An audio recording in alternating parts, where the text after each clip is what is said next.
Bila kita bercakap tentang soal sejarah, jadi ramailah di kalangan kita akan lihat apa yang pernah berlaku pada zaman-zaman sebelum daripada ini. Kita kena tahu bahawa di sana ada terdapat di dalam sebuah hadis Nabi sallallahu alaihi wasallam, hadis yang dikeluarkan oleh Imam Muslim. Kata Nabi sallallahu alaihi wasallam, "At-ta'un," kata baginda Rasul, "rijzun aw azabun arsila ala bani Israel aw ala man kana qablakum.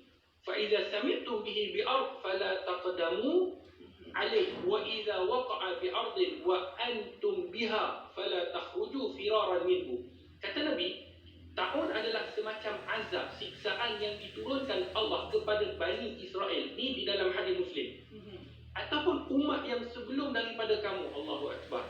Ta'un ini adalah satu azab, satu siksaan yang Allah turunkan, kata baginda Rasulullah, kepada Bani Israel dan kepada umat sebelum daripada kamu. Kemudian kata Nabi, maka apabila kamu mendengar penyakit ta'un berjangkit di sesuatu negeri, jangan kamu masuk dalam negeri itu, dan apabila penyakit itu berjangkit berada di tempat kamu, jangan kamu keluar, kata baginda Rasulullah, untuk melarikan diri daripadanya. Di dalam sebuah hadis yang dikeluarkan oleh Imam Bukhari, di antara tanda-tanda akhir zaman, kata para alim ulama, seperti mana dalam hadis Bukhari, iaitu kematian yang mengejut. Kematian yang mengejut yang Ustaz akan bacakan hadis ini nanti di akhir Assalamualaikum insya-Allah. Tetapi kata para alim ulama, apabila bercakap tentang soal ta'un ini, ada yang memberi makna, iaitu ta'un adalah semua penyakit yang membawa kepada kematian manusia yang banyak. Itu ada sedikit perbezaan kalimah ta'un. Ada kata penyakit, iaitu penyakit badan. Ada yang mengatakan ta'un ini adalah penyakit yang umum. Apa-apa pun, ada beberapa sejarah yang telah dicatatkan. Ta'un ini yang telah disebutkan oleh Dr. Ali Salabi di dalam kitabnya, dia mengatakan ada beberapa peristiwa yang besar. Cukup banyak ta'un ini telah menyerang. Antaranya ta'un yang disebutkan pada 18 Hijrah, iaitu pada zaman Umar Al-Khattab, kerana ta'un ini tidak berlaku pada zaman Rasulullah.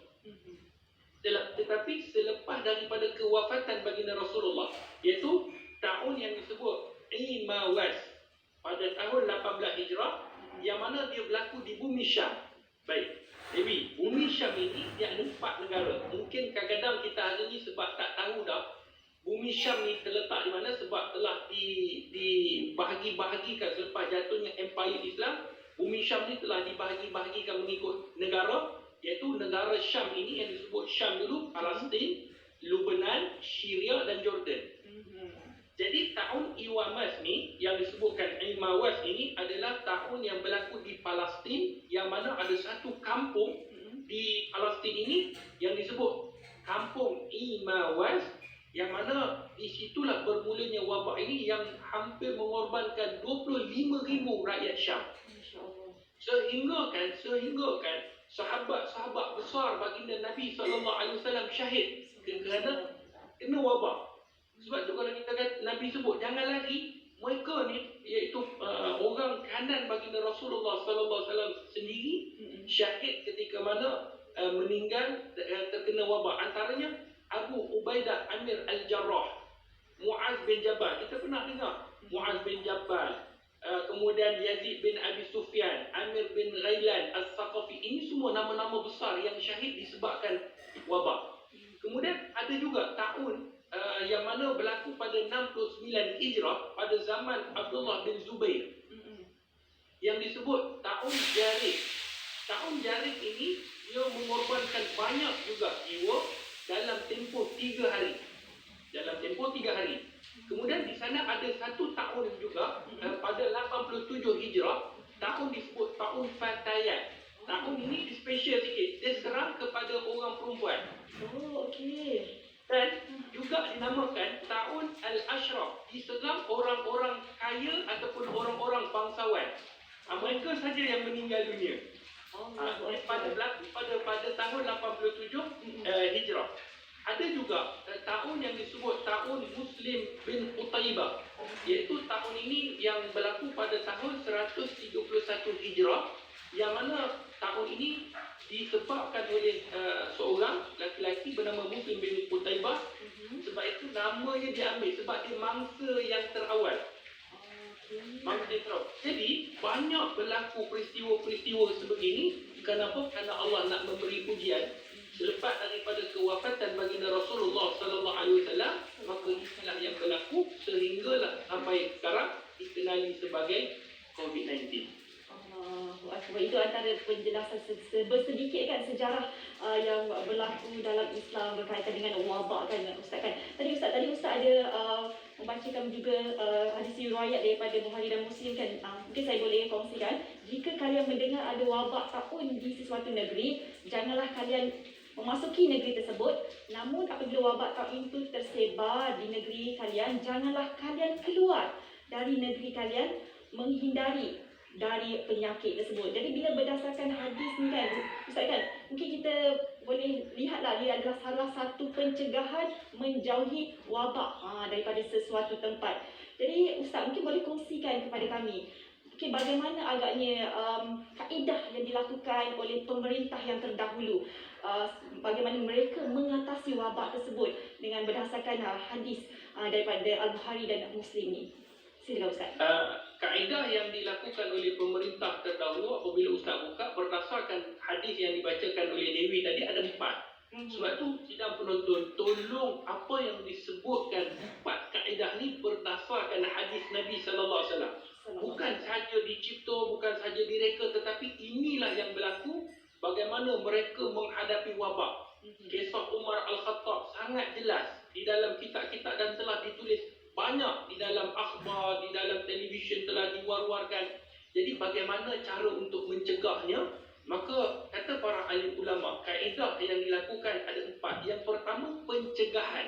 Pencegahan ini samalah juga dengan kita mengikut SOP yang hari ini yang kita buat. Kerana dalam hadis Nabi sallallahu alaihi wasallam, hadis yang dikeluarkan oleh Imam Al-Bukhari, kata baginda Rasulullah, la yuridanna mumridun alal muslih. Yang sakit jangan mendatangi yang sihat. Maknanya kena ikut SOP. Kalau kena pakai mask, tolong pakai mask. Sebab hukumnya berdosa kalau kita memudaratkan orang lain. Tak boleh kita memudaratkan orang lain, membahayakan nyawa orang lain disebabkan kedegilan kita sendiri. Sebab tu yang pertama pencegahan yang dilakukan. Yang kedua, kuarantin diri.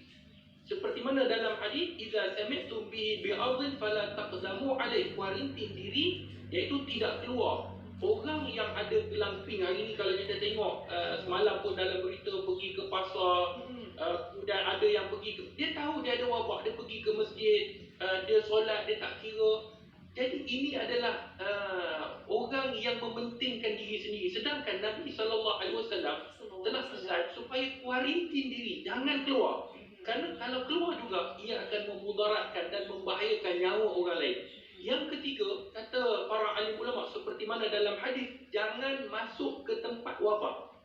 Ini apa yang dilakukan oleh Umar Al-Khattab. Umar ketika mana mendengar pengkhabaran bahawa Syam diserang oleh wabak taun, maka Umar Al-Khattab tidak masuk. Walaupun dalam hati Umar, dia nak masuk untuk menolong masyarakat di bawah kerajaan, di bawah pemerintahan khalifah, tetapi Umar tidak masuk disebabkan ada hadis Nabi yang dikeluarkan oleh Imam Muslim, apabila berlaku di tempat kamu, maka jangan kamu lari, jangan kamu keluar daripada tempat itu.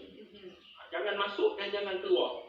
Dan yang keempat, apa yang dilakukan oleh pemerintah yang terdahulu, kena ambil usaha, iaitu ubat-ubatan. Seperti mana yang disebutkan di dalam hadis yang dikeluarkan oleh Imam Ibnu Majah di dalam sunannya, yang inilah ramai orang yang kata kita serah kepada Allah Subhanahu Wa Taala. Betul? Jangan ambil vaksin, kita serah bulat-bulat kepada Allah. Dengar hadis ni. Kata Nabi sallallahu alaihi wasallam, sidang penonton yang dirahmati oleh Allah, sama-sama kita menghayati hadis ini. Nabi sallallahu alaihi wasallam ketika mana ditanya oleh Abu Khizamah, dia tanya kepada Nabi tentang ubat-ubatan, tentang ruqyah, adakah dia ini menolak ketentuan Allah? Maka kata Nabi, itu semua termasuk ketentuan Allah. Ambil ubat-ubatan, ambil jalan pencegahan, semua itu adalah ketentuan Allah. Tapi hari ini orang seperti mana yang disebutkan konspirasi, mereka katakan vaksin ini daripada agenda Yahudi, agenda orang-orang yang nak menjahanamkan Islam, sebenarnya Ustaz pun dah bagi tahu dah, kalau di negara luar, di negara barat, mereka mengatakan ini sebenarnya agenda Islam. Mereka tuduh vaksin ni agenda Islam. Tetapi kita di sini tuduh agenda Yahudi. Sebenarnya ni agenda siapa? Itu persoalannya. Dia bukan agenda, tetapi dia adalah sebagai satu cara pencegahan. Bagaimana kita ikhtiar yang disebutkan oleh para alim ulama. Sebab itu, itulah cara yang dilakukan oleh mereka yang khulafah ataupun pada pemerintah-pemerintahan yang lepas menghadapi wabak seperti mana kita hadapi sekarang. Ya Allah Akbar.